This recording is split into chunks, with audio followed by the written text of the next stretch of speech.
अभी आपको बराह रास्त लिए चलेंगे। वज़ीर आज़म शहबाज शरीफ इस वक्त दोहा पहुंचे हैं। आपसे थोड़ी देर कबल वो रवाना हुए थे। बड़ा अहम मामला आपको ये बता दें कि इस वक्त देखा जा सकता है कि अरब इस्लामी सरबराही इजलास, ऐसे में वज़ीर आज़म दोहा पहुंचे हैं जो कि पाकिस्तान की नुमाइंदगी करेंगे। उनका वालिहाना इस्तकबाल वहाँ पर किया जा रहा है। तमाम मुस्लिम उम्मा, तमाम मुस्लिम ममालिक फ़लस्तीन के मामले पर एक पेज पर हैं और यही हमने देखा है कि एक हंगामी इजलास तलब किया गया है बाकायदा तौर पर, जिसमें तमाम तर जो सूरत हाल है उसको वाज़े किया जाएगा।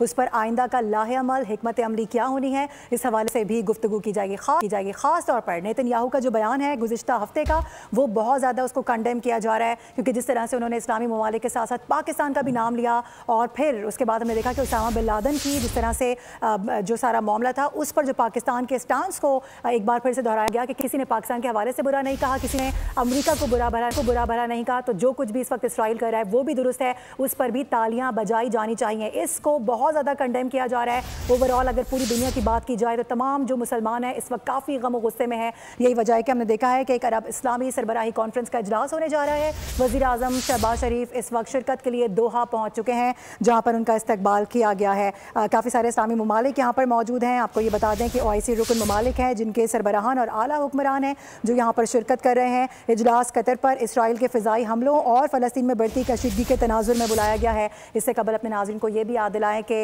इसहाक डार की जानिब से भी बड़ी अहम गुफ्तगू की गई थी। खिताब में उनकी जानिब से भी तमाम तर मामले की मज़म्मत की गई थी। सब्सक्राइब करें और बेल दबाएं ताकि कोई खबर रह न जाए।